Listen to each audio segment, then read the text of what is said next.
चावल के एक दाने की कहानी। श्री कृष्ण द्वापर युग में पांडव वनवासी का जीवन जी रहे थे और महाकपटी दुर्योधन हस्तिनापुर में एक राजविलासी जीवन जी रहा था।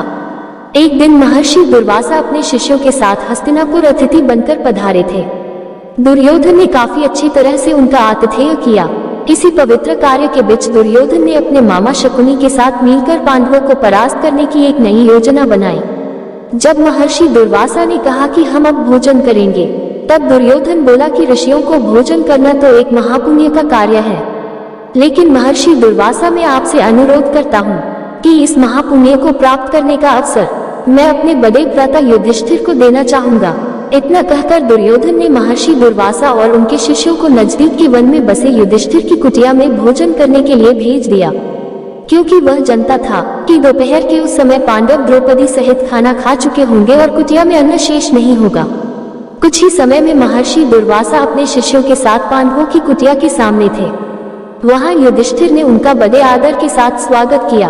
महर्षि दुर्वासा ने युधिष्ठिर को दुर्योधन के साथ हुआ अपना वार्तालाप बता दिया और कहा कि मैं और मेरे शिष्य स्नान के पश्चात भोजन ग्रहण करेंगे। इतना कहकर वह सभी ऋषिगण स्नान करने के लिए नदी पर की गए। धर्मराज युधिष्ठिर ने यह बात तुरंत जाकर द्रौपदी को बताई। द्रौपदी ने कहा, इस वक्त तो हमारे पास कुछ भी भोजन शेष नहीं है। द्रौपदी का दिल ये सोचकर घबराने लगा, अगर ऋषियों को भोजन नहीं कराया तो उन्हें महर्षि दुर्वासा के क्रोध और शाप का पात्र बनाना पड़ेगा। उस कठिन घड़ी में द्रौपदी अपने मित्र सखा कृष्ण को याद करने लगी। उसी वक्त लीलाधर कृष्ण ने द्रौपदी की कुटिया के अंदर प्रवेश किया। उन्हें देखते ही द्रौपदी उनके पास दौड़ती हुई गई और उन्हें अभिवादन करके अपनी समस्या बताने लगी।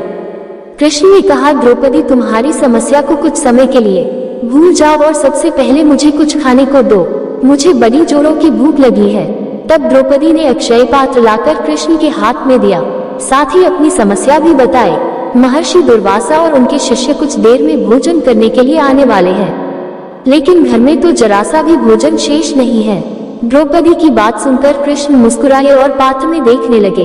उस पात्र में चावल का सिर्फ एक दाना बचा था। वह देखकर भगवान कृष्ण बोले, ये क्या, इसमें तो बहुत खाना बचा है। और वह चावल का वह बचा हुआ दाना उन्होंने खा लिया। इधर कृष्ण के चावल का वह दाना खाते ही उधर स्नान करके नदी से बाहर निकले महर्षि दुर्वासा और उनके शिष्यों का पेट भर गया और उन्हें दिकारें आने लगी और वह युधिष्ठिर की कुटिया के ओर जाने के बजाय अपनी यात्रा के लिए प्रस्थान कर गए। इस तरह चावल के एक दाने से ही कृष्ण भगवान ने ऋषियों को पेट भरकर उनके क्रोध और शाप से पांडवों की रक्षा की।